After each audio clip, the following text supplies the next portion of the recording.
হেই বন্ধুরা, আজ আমি হাজির হয়েছি 2025 সালে মুক্তিপ্রাপ্ত একটি American superhero movie fantastic four first step নিয়ে, যেটি এমসিইউ মানে মার্ভেল সিনেম্যাটিক ইউনিভার্সের 37 নাম্বার মুভি। এর আগে 36টি স্টোরি অলরেডি আমার চ্যানেলে ইন অর্ডার রিলিজ ডেট পরপর এক্সপ্লেন করা আছে, তাই যাদের মার্ভেল সিনেম্যাটিক ইউনিভার্স নিয়ে স্বচ্ছ ধারণা নেই তারা কিন্তু অবশ্যই এই ভিডিওর ডেসক্রিপশনে দেওয়া লিঙ্ক কিংবা উপরের ডান দিকে থাকা এই আই বাটনে ক্লিক করে এমসিইউ প্লেলিস্টের প্রতিটি ভিডিও অন্ততপক্ষে একবার হলেও দেখার চেষ্টা করবেন, কারণ এই ইউনিভার্সের প্রতিটি মুভি একে অপরের সঙ্গে কানেক্টেড। তাই মিডিলের কোনো মুভি না দেখা থাকলে অনেক কিছুই আপনাদের বুঝতে অসুবিধা হতে পারে। ওকে, তাহলে ইন্ট্রোডাকশন আর বিস্তারিত না করে এখন সোজা চলে যাওয়া যাক মূল ভিডিওর দিকে। শুরু করার আগে হেই, আমি Raja and welcome to the Bong wood. প্রথমেই জানিয়ে দিই, এই মুভিতে যে পৃথিবী দেখানো হয়েছে সেটি কিন্তু আমাদের পরিচিত আর্থ 616 না, এটি সম্পূর্ণই একটি আলাদা মহাবিশ্বের আর্থ 828 এর ঘটনা। মানে সোজা ভাষায় বলতে গেলে আমরা এতদিন যে পৃথিবীর ঘটনা এমসিইউ মুভিগুলিতে দেখে আসছি এটা কিন্তু সেই পৃথিবী না। আর আমাদের পরিচিত সুপার হিরোরাও এই পৃথিবীতে রয়েছে কিনা সে বিষয়েও সন্দেহ রয়েছে, কারণ মুভিতে প্রথমেই আমাদের জানিয়ে দেওয়া হয় ফ্যান্টাস্টিক ফোর নামে এই 4 চরিত্রই এই পৃথিবীর বর্তমান সুপার হিরো, যারা বিগত 4 বছর ধরে এখানকার বিভিন্ন বিপদ থেকে সাধারণ মানুষদের রক্ষা করে আসছে। এবার এই 4 জন সুপার হিরো কিভাবে হলো সেটা বিস্তারিতভাবে বর্ণনা না করা হলেও শুধুমাত্র এইটুকুই জানিয়ে দেওয়া হয়েছে 4 বছর আগে 4 জন মহাকাশচারী রিড রিচার্ড, সু স্ট্রম, বেন গ্রিম এবং জনি স্ট্রম একত্রে একটি মহাকাশযানের মাধ্যমে মহাকাশে ভ্রমণ করে বিশেষ কোনো একটি কাজের জন্য। কিন্তু ওই মহাকাশেই এক মহাজাগতিক রশ্মির সংস্পর্শে এসে তাদের প্রত্যেকের মধ্যেই আলাদা আলাদা এক অতি মানবীয় ক্ষমতা চলে আসে। রিড রিচার্ডসের মধ্যে চলে আসে চরম স্থিতিস্থাপকতা, মানে সে তার শরীরকে সময় বিশেষে রাবারের মতো বড় করতে পারে, এমনকি শরীরের বিভিন্ন অঙ্গ প্রত্যঙ্গকে অস্ত্রের আকারে রূপান্তরিত করে ব্যবহারও করতে পারে, যে কারণেই তার নাম হয়ে যায় মিস্টার ফ্যান্টাস্টিক। বেন গ্রিম হয়ে যায় এক পাথররূপী দৈত্য, যার মধ্যে রয়েছে অতি মানবীয় শক্তি এবং অতি মানবীয় স্থায়িত্ব, আর তার সুপার হিরো নাম দ্য থিং। জনি স্ট্রম বা হিউম্যান টর্চের মধ্যে চলে আসে পাইরোকাইনেসিস পাওয়ার, যেটা তাকে আগুন বা প্লাজমা উৎপন্ন এবং নিয়ন্ত্রণ করার ক্ষমতা দেয়। সু স্ট্রম হয়ে যায় ইনভিজিবল ওম্যান, মানে সে তার ইচ্ছামতো যে কোনো টাইমে অদৃশ্য হতে পারে আর একই সঙ্গে অদৃশ্য ফোর্স ফিল্ড ক্রিয়েট করতে পারে, যেটা তার এক ধরনের টেলিকাইনেসিস পাওয়ার। আর রিড এবং সুজান দুজনে হাজব্যান্ড ওয়াইফ। তো এই 4 জন সম্বন্ধে আপনাদেরকে একদম সংক্ষেপে জানিয়ে রাখলাম, কিন্তু আপনারা যদি এদের সম্বন্ধে আরো ডিটেলে কিছু জানতে চান তাহলে ফ্যান্টাস্টিক ফোরের আগের মুভিগুলি আপনারা আমার চ্যানেল থেকে চেক করতে পারেন, যেখানে এদের অরিজিন খুবই ভালোভাবে বর্ণনা করা হয়েছে। কিন্তু এখনো পর্যন্ত ওই মুভিগুলির সঙ্গে মার্ভেল সিনেম্যাটিক ইউনিভার্সের কোনো সম্পর্ক নেই, এবার ভবিষ্যতে লিঙ্ক হলেও হতে পারে। যাই হোক, সুপার হিরো হিসাবে এই 4 বছর ধরে সাধারণ মানুষদের বিভিন্নভাবে হেল্প করার ফলে সাধারণ মানুষদের কাছে তাদের নাম ব্যাপকভাবে ছড়িয়ে পড়ে। আর এই টাইমেই সুজান একদিন রিডের কাছে প্রকাশ করে সে বর্তমানে প্রেগনেন্ট, যেটা শুনে ফ্যান্টাস্টিক ফোরের সমস্ত মেম্বার আনন্দে আত্মহারা হয়ে পড়ে। এমনকি এই ঘোষণা যখন সংবাদ মাধ্যমে প্রকাশ পায় সাধারণ মানুষরাও তখন তাদের আনন্দে একইভাবে আনন্দিত হয়ে ওঠে। কিন্তু রিড এই খবর শোনার পর থেকেই চিন্তিত হয়ে পড়ে, কারণ তার মনে প্রশ্ন উঠছিল তাদের দুজনের সন্তানও কি সুপার পাওয়ার নিয়ে জন্মাবে। ফলে এই চিন্তা মাথায় নিয়ে রিড তার ওয়াইফ সুজানকে বিভিন্ন রকম ভাবে টেস্ট করতে শুরু করে, কিন্তু সমস্ত টেস্টেই সে একদম নর্মাল রিপোর্ট পায়, মানে তাদের সন্তান একদমই স্বাভাবিকভাবে জন্ম নেবে। যেটা জানার ফলে তার মন থেকে এই চিন্তা দূর হলেও কিছু দিনের মধ্যেই মহাকাশ থেকে তাদের কাছে অজানা কিছু মেসেজ আসতে শুরু করে, যে ভাষা তাদের কারোর পক্ষেই বোঝা সম্ভব না। আচ্ছা, এখানে জানিয়ে রাখি, মিস্টার ফ্যান্টাস্টিক বা এই রিড রিচার্ড কিন্তু খুবই জিনিয়াস একজন ব্যক্তি। যদি উদাহরণ দিয়ে বোঝানো যায় তাহলে দ্য গ্রেট টনি স্টার্কের থেকে এই রিড রিচার্ড কিন্তু অনেক বেশি স্মার্ট, মানে সেটা মার্ভেল কমিক অনুযায়ী। কিন্তু এমসিইউতে এখনো পর্যন্ত এদের দুজনের মধ্যে কোনো তুলনা করা হয়নি, তাই মুভিতে কে বেশি ইন্টেলিজেন্ট সেটা জানতে পারাটা এখন শুধু সময়ের অপেক্ষা। যাই হোক, সুপার হিরো হওয়ার পর ফ্যান্টাস্টিক ফোর ঠিক আয়রন ম্যানের মতোই একটি টাওয়ার তৈরি করে, যেটা মার্ভেল কমিকে ব্যাকস্টার বিল্ডিং নামে অভিহিত করা হয়েছে। আর মুভিতে দেখানো হয়েছে ওই টাওয়ারেই বিভিন্ন টেকনোলজির মাধ্যমে রিড এই পুরো পৃথিবীর উপর নজর রাখে, তাই সেই টেকনোলজির মাধ্যমেই বর্তমানে তারা আননোন ওই ভয়েস রিসিভ করে। কিন্তু ওই ভয়েস ডিকোড করার আগেই হঠাৎই একদিন সিলভার সার্ফার নামক এক এলিয়েন তাদের শহরে উপস্থিত হয়, যাকে দেখা মাত্রই ফ্যান্টাস্টিক ফোর যখন তার সামনে এসে দাঁড়ায়, সিলভার সার্ফার তখন তাদেরকে সহ সেখানে উপস্থিত সকলকে উদ্দেশ্য করে ঘোষণা করে গ্যালাক্টাস নামক গ্রহ ভক্ষণকারী এক মহাজাগতিক সত্তা তাদের এই গ্রহকে চিহ্নিত করেছে তার খিদে মেটানোর জন্য, তাই তারা যেন তাদের অন্তিম লগ্নের জন্য তৈরি থাকে। এবার এই কথা বলে ওই এলিয়েন যখন এখান থেকে ফিরে যাওয়ার উদ্দেশ্যে রওনা হয়, জনি তখন তাকে ফলো করার চেষ্টা করে, কিন্তু সিলভার সার্ফার সেটা বুঝতে পেরে আননোন একটি ভাষায় তাকে একটি মেসেজ দিয়ে তাকে সোজা পৃথিবীর দিকে ধাক্কা দিয়ে দেয়। আর এটাই হলো সেই আননোন ল্যাঙ্গুয়েজ যেটা প্রায় বেশ কয়েকদিন ধরেই মহাকাশ থেকে ভেসে আসছিল, যে ভাষার কোনো সলিউশন এখনো পর্যন্ত ফ্যান্টাস্টিক ফোর করতে পারেনি। যাই হোক, সিলভার সার্ফার ওই গ্যালাক্টাস সম্বন্ধে এই বার্তা দেওয়ার পর সমস্ত শহরবাসী চিন্তায় পড়ে যায় সিলভার সার্ফারের ওই মেসেজ সত্যি না মিথ্যে এই নিয়ে। আর এই একই রকম চিন্তা নিয়ে রিড যখন তার টেকনোলজির মাধ্যমে জানার চেষ্টা করে ওই এলিয়েনের বলা কথাগুলি কি সত্যি, তখন রিড তার রিসার্চের মাধ্যমে বুঝতে পারে মহাকাশ থেকে রিসেন্টলি কিছু প্ল্যানেট গায়েব হয়ে গেছে। আর আশ্চর্যের ব্যাপার হলো যে সমস্ত প্ল্যানেটগুলি অদৃশ্য হয়ে গেছে ঠিক সেখানেই ওই সিলভার সার্ফার নামক এলিয়েনের এনার্জি দেখতে পাওয়া গেছে। মানে ওই সমস্ত প্ল্যানেটগুলি ধ্বংস হওয়ার আগে সিলভার সার্ফার সেখানেও গিয়েছিল, ঠিক যেমনটা সে তাদেরকেও সাবধান করতে এই পৃথিবীতে এসেছিল। মানে সিলভার সার্ফার তাদেরকে যেটা বলে গেছে সেটা একদমই সত্যি কথা। গ্যালাক্টাস নামক গ্রহ ভক্ষণকারী এক মহাজাগতিক সত্তা খুব তাড়াতাড়ি তাদের এই পৃথিবীকেও খেতে চলেছে। এবার এটা শিওর হওয়ার সঙ্গে সঙ্গেই রিড সিদ্ধান্ত নেয় গ্যালাক্টাস এই পৃথিবীতে উপস্থিত হওয়ার আগেই তারা 4 জন মহাকাশ যাত্রা করে গ্যালাক্টাসের সম্মুখে উপস্থিত হবে, যাতে তাকে বুঝিয়ে সুঝিয়ে এই ঘটনা আটকানো যায় কিংবা তার বিরুদ্ধে লড়াই করে তাকে পরাজিত করা যায়। তো এই প্ল্যান তারা তাদের সমস্ত শহরবাসীর সম্মুখে ঘোষণা করে শীঘ্রই একটি মহাকাশ যানের মাধ্যমে মহাকাশে পাড়ি দেয়। কিন্তু প্রশ্ন হলো গ্যালাক্টাসকে তারা কোথায় পাবে? এখানেও রিড তার বুদ্ধি কাজে লাগিয়ে সিলভার সার্ফারের এনার্জি ট্র্যাক করে, কারণ রিড অনুমান করেছিল তারা যদি সিলভার সার্ফার পর্যন্ত পৌঁছতে পারে তাহলে তার আশেপাশেই ওই গ্রহ ভক্ষণকারী গ্যালাক্টাসকেও পেয়ে যাবে। কিন্তু প্রবলেম হলো বর্তমান টাইমে ওই সিলভার সার্ফারের এনার্জি আসছিল একটি অন্য গ্যালাক্সি থেকে, মানে যেখানে পৌঁছতে গেলে তাদেরকে অনেক লম্বা পথ অতিক্রম করতে হবে। আচ্ছা, এখানে আমি একটু জ্ঞান দিয়ে দিই। বর্তমান টাইমে মানব জাতির পক্ষে একটি গ্যালাক্সি থেকে অন্য গ্যালাক্সিতে যাওয়া একদমই পসিবল না, কারণ এখনো পর্যন্ত আবিষ্কৃত হওয়া আমাদের সব থেকে কাছের গ্যালাক্সির দূরত্বই হলো 2.5 মিলিয়ন আলোকবর্ষ। মানে যদি আলোর গতিতে আমরা ট্রাভেল করতে পারি তাহলে আমাদের সেখানে পৌঁছতে টাইম লাগবে প্রায় 2.5 মিলিয়ন বছর, যেটা একটি মানুষের পক্ষে কখনোই সম্ভব না। কিন্তু মানব জাতির আবিষ্কৃত ওয়ার্ম হোল তত্ত্ব অনুযায়ী এই দূরত্ব আমরা কয়েক মিনিট থেকে কয়েক ঘন্টাতেই কমপ্লিট করতে পারি, যদিও এটাও এখনো শুধুমাত্র তত্ত্বগতভাবেই প্রস্তাবিত। বাস্তবে এটা এখনো কাল্পনিক, কারণ এইভাবে যাত্রা করা এখনো বাস্তবসম্মত না। কিন্তু মুভিতে এই তত্ত্বই দেখানো হয়েছে, যে কারণেই আমি এই জ্ঞান দিলাম। যাই হোক, ফ্যান্টাস্টিক ফোর মহাকাশে পৌঁছে তাদেরই তৈরি একটি অত্যাধুনিক ইঞ্জিনের সঙ্গে ডক করে আলোর থেকেও দ্রুত গতিতে ভ্রমণ করে সোজা পৌঁছে যায় সেই গ্যালাক্সিতে, যেখানে তারা দেখতে পায় তাদের চোখের সামনেই একটি বিশাল আকার স্পেসশিপ একটি গ্রহকে সম্পূর্ণই ধ্বংস করে দেয়। আর এই স্পেসশিপই হলো গ্যালাক্টাসের। আসলে গ্যালাক্টাস নামক এই মহাজাগতিক সত্তা বিভিন্ন গ্রহকে ধ্বংস করে তার মধ্যে থাকা এনার্জি শোষণ করেই জীবিত থাকে, যে কারণেই সে এক এক করে বিভিন্ন প্ল্যানেট ধ্বংস করে বেড়াচ্ছে, কারণ তাকে জীবিত থাকতে গেলে এটা করতেই হবে। আর তার যে এই স্পেসশিপ সেটা এই কাজকেই সফল করে। মানে এই স্পেসশিপই বিভিন্ন গ্রহকে ধ্বংস করে গ্রহের মধ্যে থাকা এনার্জি গ্যালাক্টাসের শরীরে ট্রান্সফার করে, যে এনার্জির মাধ্যমেই সে জীবিত থাকে। ওকে, তো ফ্যান্টাস্টিক ফোরের মহাকাশযান ওই স্থানে পৌঁছতেই গ্যালাক্টাসের স্পেসশিপ তাদেরকে টেনে ভিতরে ঢুকিয়ে নেয়, যেখানে সিলভার সার্ফার তাদের সম্মুখে উপস্থিত হয়ে জানায় গ্যালাক্টাস তোমাদের সঙ্গে দেখা করতে চায়। ফলে সকলেই তার কথা মতো সামনের দিকে এগোতে শুরু করে।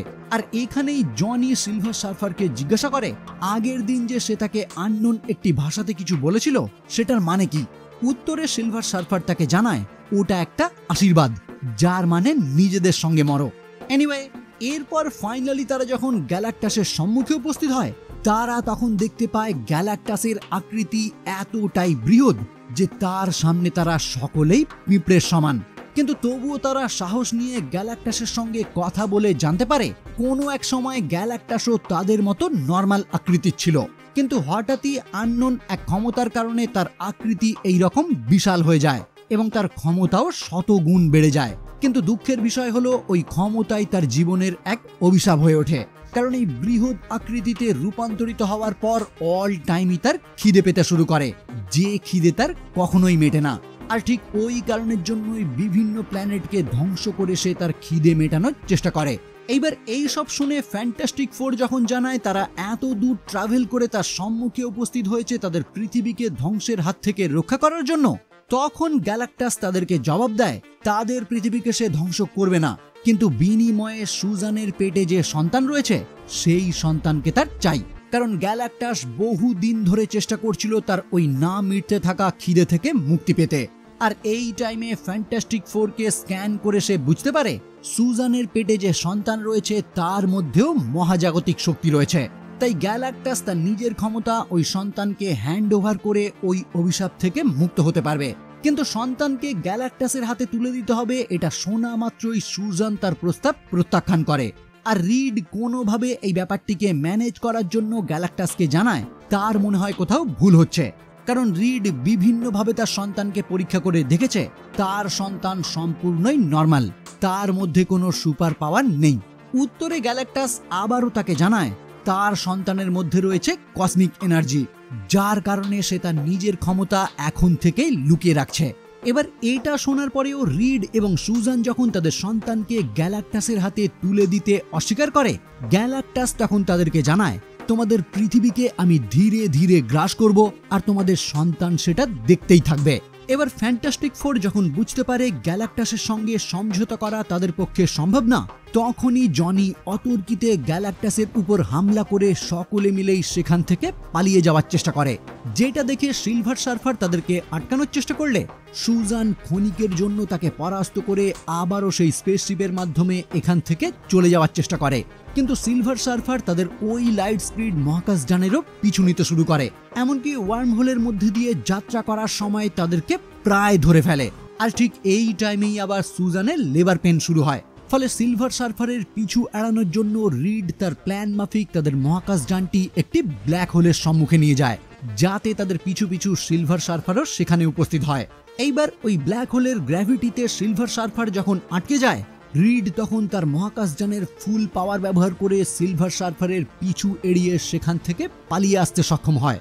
এখানে কিন্তু একদমই ভাববেন না যে সিলভার সার্ফারের কাহিনী এখানেই শেষ হয়ে গেল, সে এই গ্র্যাভিটি কাটিয়ে কিছু দিনের মধ্যেই আবারও বেরিয়ে আসবে। যাই হোক, এই সবের মধ্যে সুজান ওই মহাকাশযানেই একটি পুত্র সন্তানের জন্ম দেয়, যার নাম রাখে তারা ফ্র্যাঙ্কলিন রিচার্ডস। আর পরবর্তীতে অক্ষত অবস্থাতেই তারা 5 জন আবারও পৃথিবীতে ফিরে আসে, যেখানে তাদের সমস্ত শহরবাসী মনে করতে শুরু করে ফ্যান্টাস্টিক ফোর তাদের হয়তো সকল বিপদ থেকে মুক্ত করেছে। কিন্তু রিড একটি প্রেস কনফারেন্সে সকলকে জানিয়ে দেয় তারা তাদের কাজে ব্যর্থ হয়েছে, মানে গ্যালাক্টাসকে তারা পরাজিত করতে পারেনি, এমনকি তাকে বুঝিয়ে সুঝিয়ে এই পৃথিবীকে ছেড়ে দেওয়ার জন্য রাজি করতে পারেনি, কারণ গ্যালাক্টাস তাদের এই পৃথিবীকে ছেড়ে দেওয়ার বিনিময়ে তাদের সন্তানকে চেয়েছে, যেটা রিড কখনোই করতে পারবে না। এবার এই কথা শুনে তার সমস্ত শহরবাসী ধীরে ধীরেই ফ্যান্টাস্টিক ফোরের বিরুদ্ধে কথা বলতে শুরু করে, কারণ তাদের মনে হয় পৃথিবীকে বাঁচানোর জন্য অন্তত গ্যালাক্টাসের প্রস্তাব তাদের মেনে নেওয়া উচিত ছিল, কারণ একটি বাচ্চার জন্য তাহলে পুরো পৃথিবীবাসী বেঁচে যেতে পারত। তো ফ্যান্টাস্টিক ফোরের এই বলিদান না দেওয়ার কারণে শহরের সমস্ত মানুষ যখন ফ্যান্টাস্টিক ফোরের বিরুদ্ধে বিক্ষোভ শুরু করে, রিড তখন বাধ্য হয়েই ভাবতে শুরু করে তার ছেলেকে হয়তো গ্যালাক্টাসের হাতে তুলে দেওয়াটাই ঠিক কাজ হতো, যেটা জানতে পেরে সুজান তার ছেলেকে নিয়ে শহরবাসীর সম্মুখে উপস্থিত হয়ে তাদেরকে উদ্দেশ্য করে জানায় সে তার ছেলেকে কোনো মতেই হারাতে চায় না, আর একইভাবে এই পৃথিবীবাসীদের কোনো ক্ষতি হোক সেটাও সে চায় না। তাই তারা সকলে মিলেই চেষ্টা করবে তার ছেলে সহ এই পৃথিবীকে ওই গ্যালাক্টাসের হাত থেকে কিভাবে বাঁচানো যায়। তো সুজান যখন শহরবাসীকে কিছুটা হলেও তার বক্তব্যের মাধ্যমে শান্ত করে, রিড তখন তাদের সকলকে জানায় তার মাথায় একটি দুর্দান্ত প্ল্যান রয়েছে, সে তার টেকনোলজির মাধ্যমে তাদের পৃথিবীকেই এই স্থান থেকে অন্য একটি সৌরজগতে স্থানান্তরিত করে দেবে, যাতে গ্যালাক্টাস তাদের এই পৃথিবীকে আর খুঁজে না পায়। কিন্তু প্রশ্ন হলো সেটা কিভাবে সম্ভব?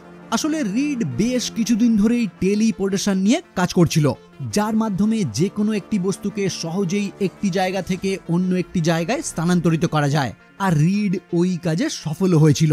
ফলে এই মুহূর্তেই সে সিদ্ধান্ত নেয় ওই টেকনোলজি বড় মাত্রায় কাজে লাগিয়ে এই পুরো পৃথিবীকেই সে টেলিপোর্ট করে অন্য একটি সৌরজগতে নিয়ে যাবে, যাতে গ্যালাক্টাসের হাত থেকে তারা মুক্তি পায়। ফলে ফ্যান্টাস্টিক ফোরের প্ল্যান মাফিক এমার্জেন্সি ভাবে পৃথিবীর বিভিন্ন শহরে একটি করে টেলিপোর্টেশন ব্রিজ তৈরি শুরু হয়, যার মাধ্যমেই পুরো পৃথিবী টেলিপোর্ট হবে। এইদিকে এই সমস্ত কাজের মধ্যেই জনি সিলভার সার্ফারের সেই ভাষা নিয়ে রিসার্চ করে তার ওই ভাষা সম্বন্ধে সম্পূর্ণ জ্ঞান অর্জন করে।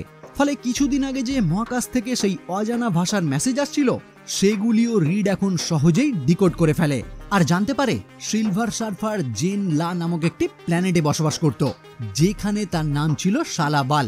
কিন্তু গ্যালাক্টাস কোনো এক সময় যখন সিলভার সার্ফারের প্ল্যানেটকেই ধ্বংস করার জন্য উপস্থিত হয়, তখন সে তার নিজের প্ল্যানেটকে বাঁচানোর জন্য গ্যালাক্টাসের বার্তাবাহক হয়ে যায়।